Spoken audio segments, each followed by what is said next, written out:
Donc, je dis donc qu'en matière d'unité, l'unité nationale, on ne peut pas en parler. Si vous avez un président et son épouse qui se déplacent, on barre les routes, on bloque les routes, et on ne le voit jamais.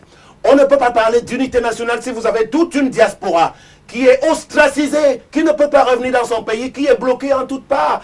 On ne peut pas parler d'unité si vous avez les seuls enfants de ces gens, directeurs généraux, ministres et assimilés, qui ont accès aux grandes écoles, comme ce que fait régulièrement le président de l'Assemblée nationale depuis des années. Le Cameroun, c'est le Cameroun de Kava Yegué Djibril. C'est lui qui a la possibilité de faire recruter ses enfants en l'ENAM sans qu'ils ne passent le concours.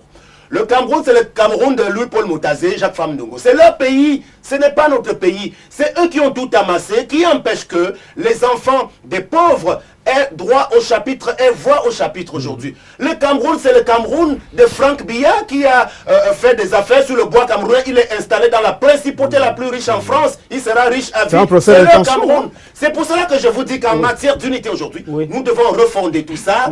C'est pour ça que j'ai parlé de... Vous voyez, vous voulez déjà me retirer. Non, allez-y, je ne vous retire pas la parole. Non, je reste poli jusqu'au bout. Je ne vous retire pas la parole. Étatique camerounais, dont le 20 mai 2019, vous voyez, donc moi je ne me sens pas concerné, vous voyez, parce que finalement je sais que c'est grand folklore, on amuse la galerie pour quelques privilégiés de la République. C'est de ça qu'il est question. Sans doute que M. Mbadakani aura un carton d'invitation pour le palais demain soir, il ira. Donc alors, maintenant, chutez rapidement, je chute rapidement parce que voyez-vous, j'ai entendu de la part de madame que non, la République n'est pas en place au Cameroun. Vous parlez d'organisation des élections. Moi, j'ai été au cœur de cette affaire. Il n'y a jamais eu d'organisation d'élections dans les conditions. Et j'aurais souhaité que monsieur qui arrive comme ayant la neutralité de l'intellectuel nous aide à comprendre que les élections n'ont jamais été saines. Il faut qu'on convienne de modus vivendi à ce niveau. Donc nous sommes assez tolérants parce que nous ne voulons pas de bain de sang,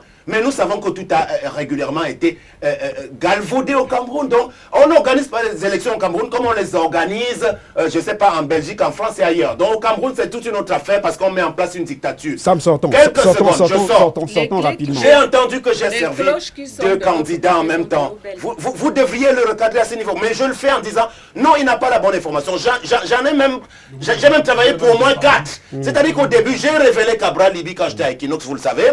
Et puis Akeremouna est venu me chercher. Et puis il y a eu un désaccord dans son entourage. Et puis Maurice Kamto et ses équipes, j'ai discuté avec eux. Et puis Franklin Tifo a dit non, moi j'ai besoin de toi. Donc j'ai plutôt du mérite à ce niveau. J'étais un booster. Donc je pouvais travailler avec n'importe qui, sauf M. Biya.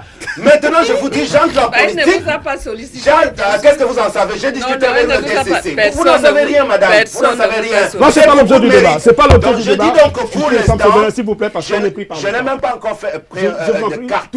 J'ai un mouvement. Donc même les partisans, les sympathisants du NMP de Badakani peuvent faire partie de mon mouvement. Donc pour l'instant, je n'ai pas encore choisi de parti politique.